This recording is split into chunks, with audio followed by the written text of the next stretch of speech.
Before the story begins, take a slow breath. Relax your shoulders and imagine the wide-open Kansas prairie stretching endlessly before you. Because what you're about to hear isn't just a tale of survival. It's a tale of the lines we cross, the people we protect, and the choices that shape the rest of our lives. If you're listening now, tell me in the comments where you're tuning in from and what time it is. If this story draws you in, don't forget to tap subscribe.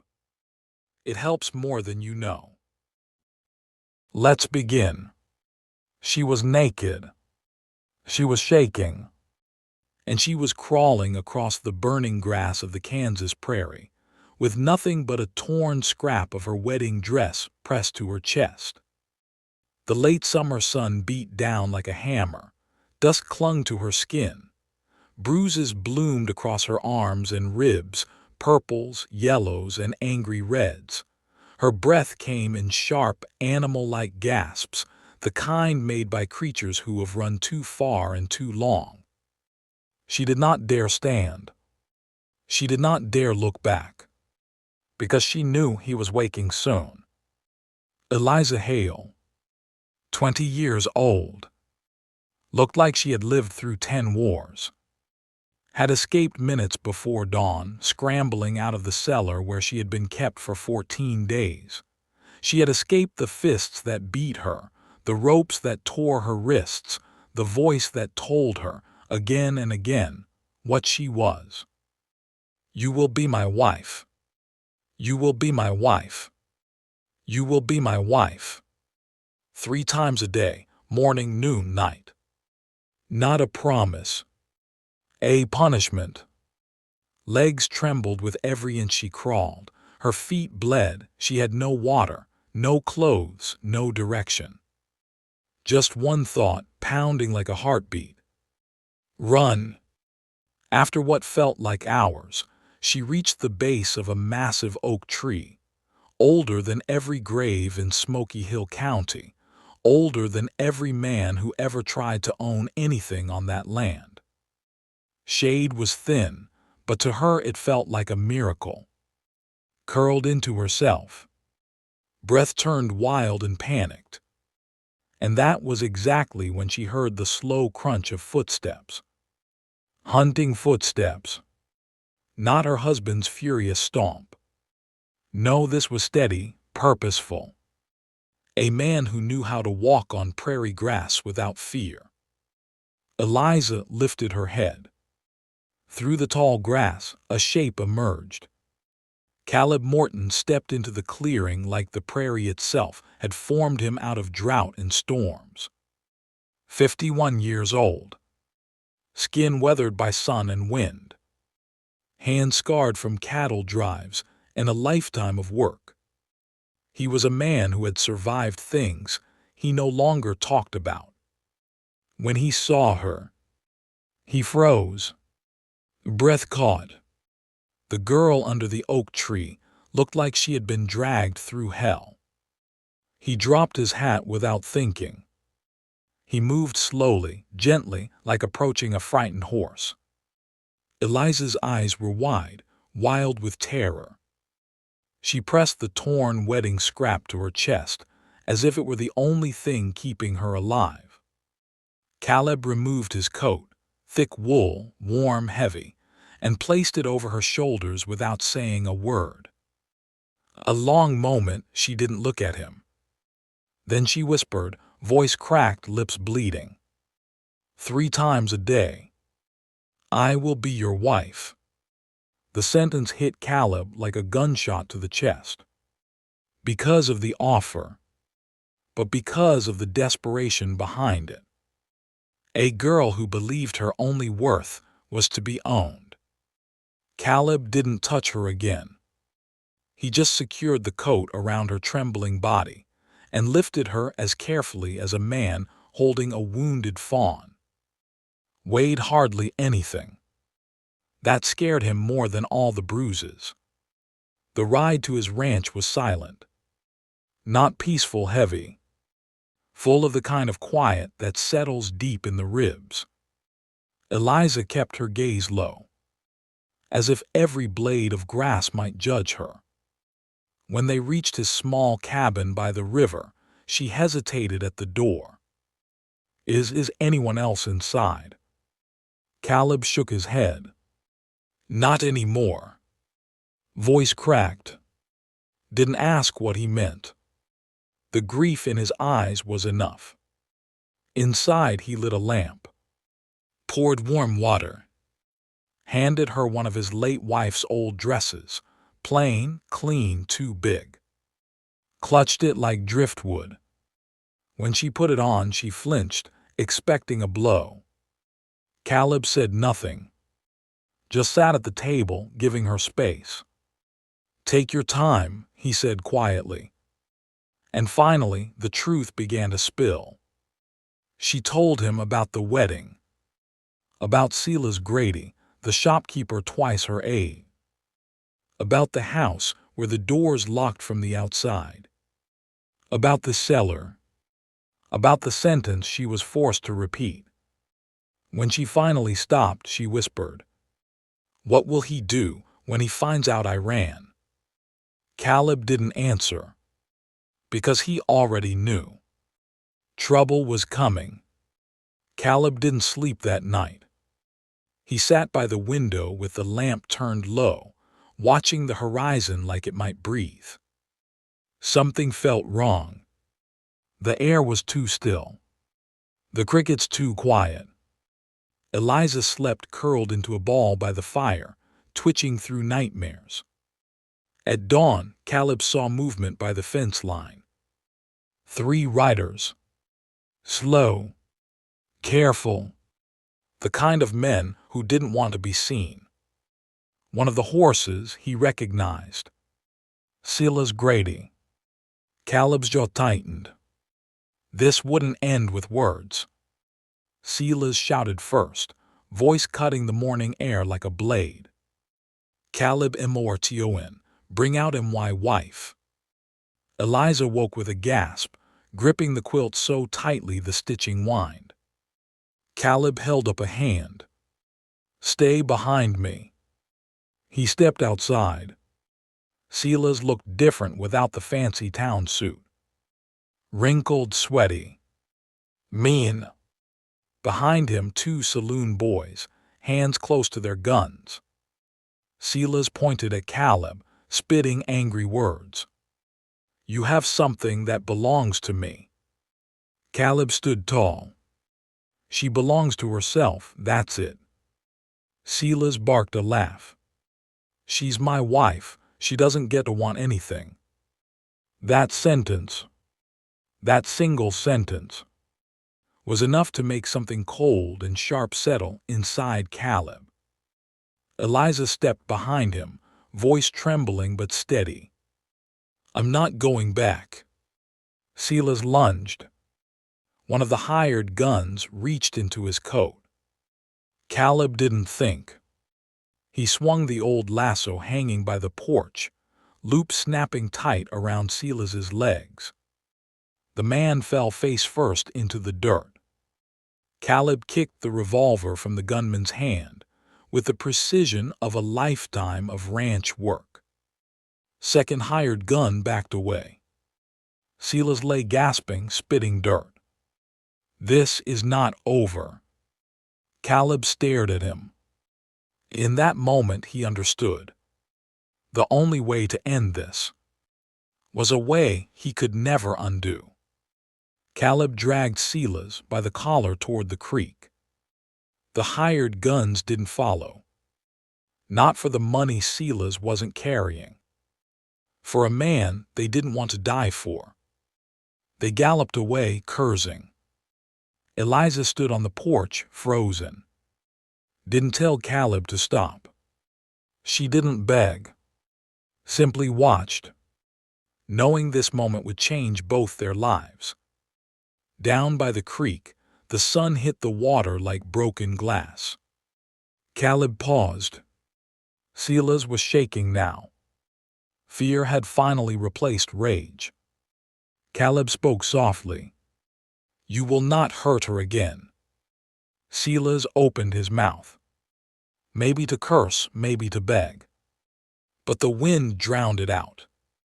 Moments later, the water rippled, then stilled. Caleb stared at his hands. They shook violently. He washed the mud from his boots, but guilt clung tighter than the creek water. He had crossed a line he could never walk back from. When he returned to the cabin, Eliza met him at the door. Did not ask what happened, just pressed her small hand to his chest. "Thank you." 2 words, heavy as stone. The next weeks were not peaceful. Eliza barely slept. Every sound made her jump. Every shadow made her flinch. Caleb moved his bed onto the porch so she could sleep without fear of him near. Healing comes slow on the prairie. Morning by morning, she reclaimed tiny pieces of herself. Learned to cook over his old stove. She mended clothes. Laughed once quietly at a rooster tripping over a bucket. One afternoon, Caleb placed his revolver on the table. "It's time you learned," he said gently. Hands trembled, but she picked it up. Behind the barn, he showed her how to stand, breathe, aim. The first shot made her flinch. The second shot steadied. The third hit the fence post dead center. Smiled a small, fierce thing. A seed of strength. Caleb felt something waking in him too. Purpose. But peace never lasts long on the prairie. Because one of the hired guns, the one with more fear than loyalty, made it to Abilene by dusk. He talked. The sheriff listened. Caleb Morton was now a wanted man. Sheriff Booth saddled his horse, packed a set of iron cuffs, and said he'd be riding out by morning. Trouble wasn't over. It was only changing shape. Back at the cabin, Caleb felt something shifting in the wind. Old ranchers learned to trust their bones. The air tasted different. Even the river sounded nervous. That night while Eliza slept, he sat at the table with a single lamp burning low. He sorted through the letters on his desk. Letters from his wife, long dead. Letters from his son's old schoolteacher. Letters he never had the heart to burn. He looked at them for a long time, then fed them to the fire. Some pasts can't survive what comes next. At dawn, he saddled the horses. Eliza woke with panic in her eyes. "Caleb, what's wrong?" He swallowed hard. "The law's common, we can't stay." Shook her head. "I won't let them take you." "Eliza, I'm the one who crossed the line, not you." Stepped closer, placing her hand on his chest. "You crossed it for me." A voice didn't shake this time. Caleb felt something tighten in his throat. A feeling he hadn't felt since he lost his family. "Then we ride," he said. They packed only what mattered. Water, food, a blanket, revolver, the big coat he gave her under that old oak tree. The sun rose red, a warning sky. Caleb helped her into the saddle behind him. Her arms wrapped hesitantly around his waist. Not out of fear of him, but fear of what waited behind them. They rode west, toward the hills where the sheriff's jurisdiction thinned, and the prairie grew wide and unforgiving. Behind them, dust rose. Sheriff Booth was already on their trail. Sometimes justice and vengeance wear the same face. Hours passed. The sun climbed high. The horses sweated. Eliza clung tighter when she heard distant hoofbeats. Caleb cursed under his breath. The sheriff was gaining. They reached a rocky ravine, the kind only old ranch hands knew how to navigate. Caleb guided the horse along the narrow ledge, boots brushing stone. Below them, the drop was deadly. Eliza whispered, "I trust you." He didn't answer, but he felt her words settle deep. Sheriff Booth reached the ravine minutes later. But he wasn't alone. The hired gun had brought 3 more men. Men who wanted the bounty, the praise, or the thrill of the hunt. Chase had become a manhunt. Caleb and Eliza emerged from the ravine onto an open plateau. Nowhere to hide, nowhere to run. Sheriff Booth and the men closed in. Booth shouted, "Caleb Morton, by law of the county, you're under arrest for the murder of Silas Grady." Eliza stepped forward before Caleb could stop her. "He would have killed me. Caleb saved my life." Booth spat. "Maybe so, but the law doesn't care about your feelings. A man's dead." Caleb raised his hands, but his eyes were on Eliza. Soft, apologetic, like he was preparing to say goodbye. Eliza grabbed his arm. "No, no, you're not doing this. You are not leaving me." And then, before Booth could bind him, distant rumble broke the moment. Thunder. No. Hoofbeats. Riders. A whole group of them. Neighbors. Cowboys. From Abilene, who had heard the hired gun's story and didn't believe it. They surrounded the sheriff's men. One of them, an old rancher named Whit Talbert, shouted, "Booth, that girl came into town beaten half to death. You know Silas was cruel. You know what kind of man he was." Booth hesitated. Whit pointed at Caleb. "That man saved her, that's the truth, and you know it." The sheriff looked around. Outnumbered, outspoken, out of conviction. Slowly, he lowered his gun. "This ain't my fight anymore." Just like that, it was over. The sheriff rode off. The hired guns scattered. The neighbors kept watch until sundown. When the prairie finally quieted, Caleb and Eliza sat by a small fire, miles from the cabin they once called home. Caleb stared into the flames.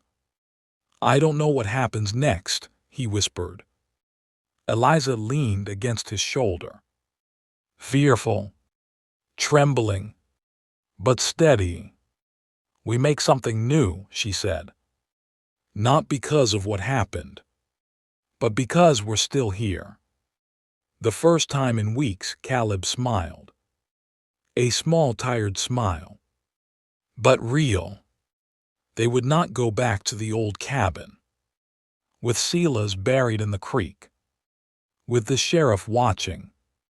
Instead, they headed west, toward Colorado, toward the mountains, toward a different life.